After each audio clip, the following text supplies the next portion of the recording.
Hello, everybody. Scott Golden, Golden Opportunities Coaching here with you, and we talk about psychological, emotional, and coaching related topics in a discernible manner, easy for you to follow, hopefully.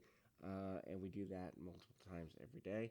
Um, Ways in which you might be sabotaging your friendships is a way that, or the concept for it today.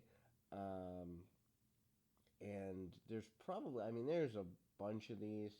I'm going to go through, let's see, that's three, four, five, six, seven, eight, almost about 10 of them, give or take a few. And this is going to be a really valuable video or audio if you want to take notes, might be a good idea. But ways that you might be sabotaging your friendships without even knowing it. Uh, we all do it. We all get our focus a little backwards upon occasion.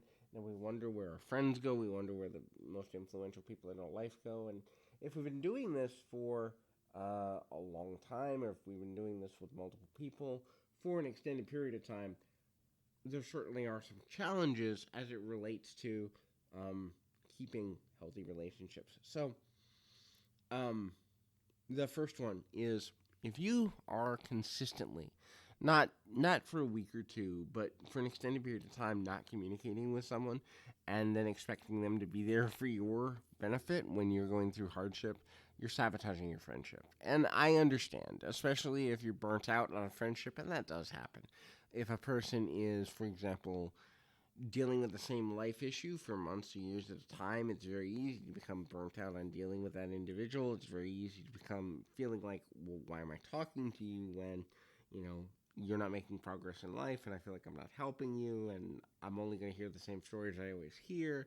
And other than small talk, there's very little value to our conversation. We've all had a friend or two or even a family member like this, and it can be somewhat difficult to deal with them. But if you choose to end the communication because you're not seeing the benefit of the friendship anymore, um, and you're not thinking about the consequence that sooner or later that person might catch on and move away from you, and then you expect them to be there for you, yeah, probably not going to happen. Because sooner or later, even the most toxic of individuals or the most burnt out of individuals is going to realize, hey, I'm not getting where I need to be. And oftentimes, when we sabotage through no communication, it's not because there's malice, it's just because you've run out of things to say to the person. And so you just stop communicating. And then before you know it, an extended period of time has passed. And it's like, what's the point of talking to this person? There isn't a value here. The next thing to consider is, are you valuing that individual?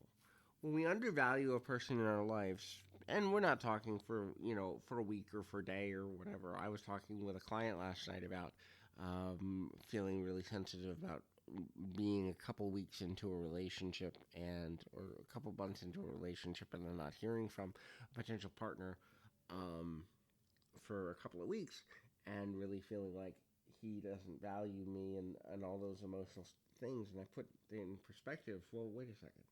This person's going through COVID like you are. This person's going through work challenges like you are. This person's going through family situations that you're not going through. This person's going through the race riots being right outside their door in this particular case, and you're not going through that. And we went through all the reasons why that undervaluing wasn't a part of this particular situation. But if you constantly do feel undervalued, if you constantly feel like, hey, this isn't working for me, or this can't work for me, or whatever have you, ultimately there's a lot of challenges that come with that, aren't there? And the challenges include, but are not limited to, if you feel someone is undervaluing you on a consistent basis, then there's very little reason to continue the relationship. There's very little reason to continue having anything to do with that person, because at the end of the day, if we don't feel valued, the relationship fades by proxy. It just goes away. And so that can be a challenge in and of itself. Um, um, so another thing to consider is, let me just, as my notepad closes here, and yeah, I keep notes just to keep myself on the nature of our conversation and not go too far into my rabbit trails. I go into rabbit trails upon occasion, but try to stay away from them. Jealousy, another thing too. So everybody has experienced, or well, not everybody, the majority of people have experienced jealous feelings from time to time, right? Like the idea that we're competing for someone's attention, the idea that we're competing to be important to another person, we've all experienced that emotion. But when the experience of that emotion is the dominant force or a dominant force in a relationship, that relationship will eventually fall apart because no one can compete with the green monster of jealousy that's in your head. It's extremely difficult, it's draining, it's taxing, and you know, if someone has a conversation with you and they say, hey, you got nothing to be jealous of, or hey, I need to spend time with these other people over here too, or hey, I don't mean to hurt you and I didn't know I did, and then you're still acting in the same way, that person's going to draw away from you eventually.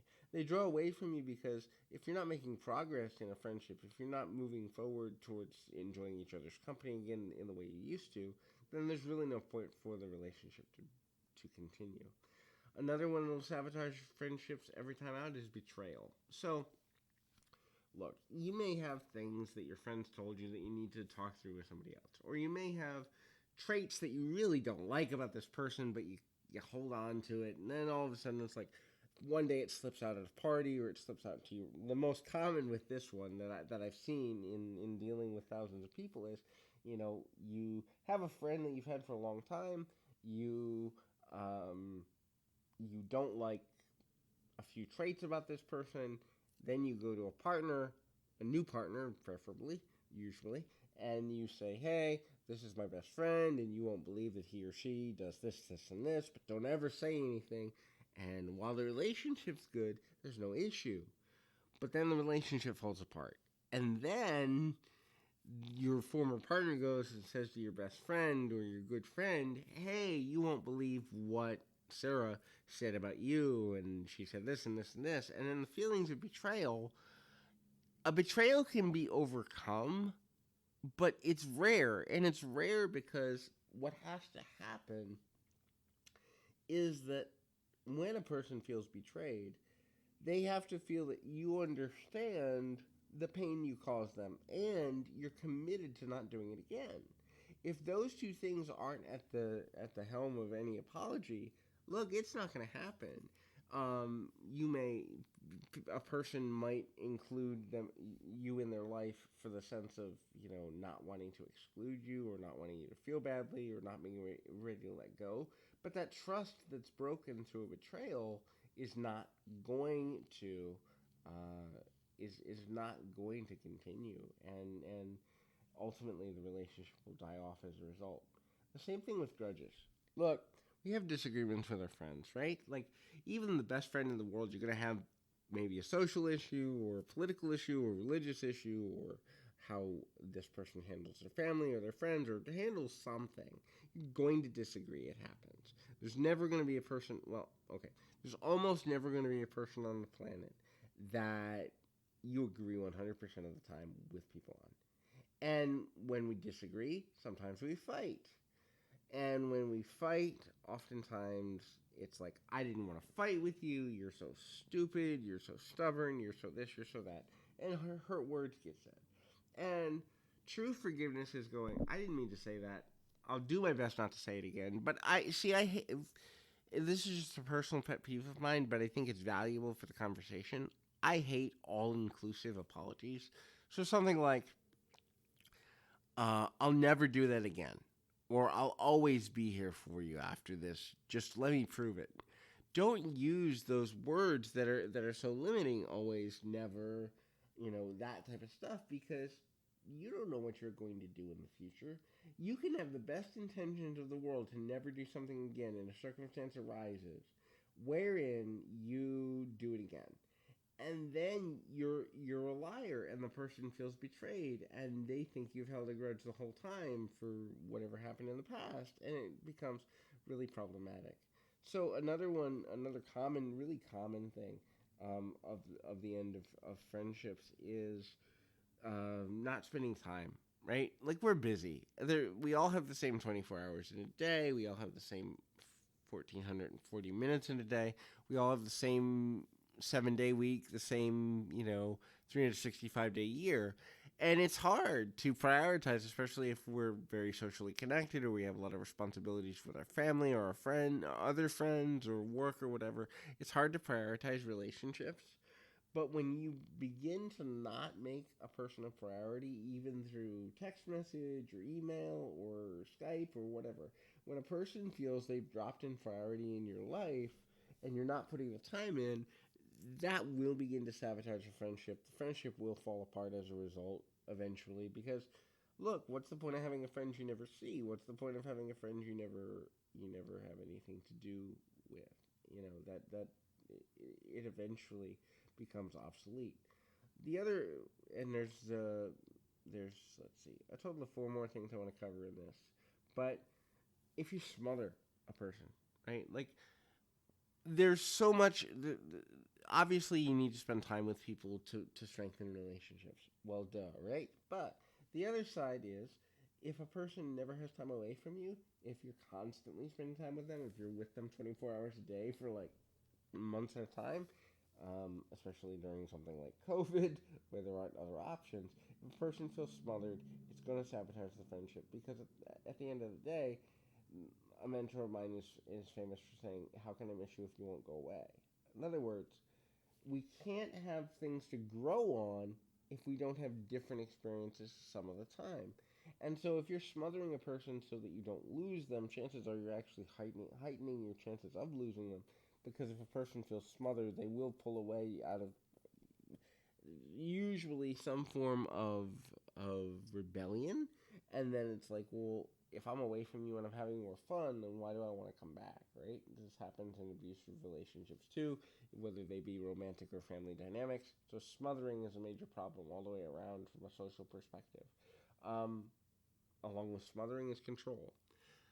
A healthy relationship, you don't feel controlled. You may feel requested to do things, you may be asked to do things that are uncomfortable upon occasion, but you're never going to feel like a person is only out for their interest. And when a person feels that a former friend is only out for their own interests, that becomes control, and control will drive away a person quicker than a hot pepper that's 10 times hotter than you thought. Because when a person feels controlled, they lose freedom. When a person loses freedom, it's instantaneous inside them. Sooner or later, they reach a breaking point. And when a person reaches their breaking point, they have two options. They can either become a doormat, and many people do this for an extended period of time, but eventually the other choice is to leave the relationship alone because it's no longer mutually beneficial. The next one is when we put focus on ourselves and we don't focus on the other person hardly ever, if at all. Um, that's a way to sabotage a friendship. Look, you might be going through a hard time in your life. You might, especially right now with the COVID thing, having issues with something like your job or employment or issues with your kids because they're home from school. Of course, we're not in the school time most places in the country in the U.S. right now anyway. But if you're having issues in that way, um, that's fine that you're putting the focus on problem solving. But if the other person doesn't feel focused upon ever, they'll dip out of the relationship. Um, just because, like, if I'm not getting my needs met, why am I staying? The last one here is um, over confrontational. So, look, friends fight. They will disagree. It happens.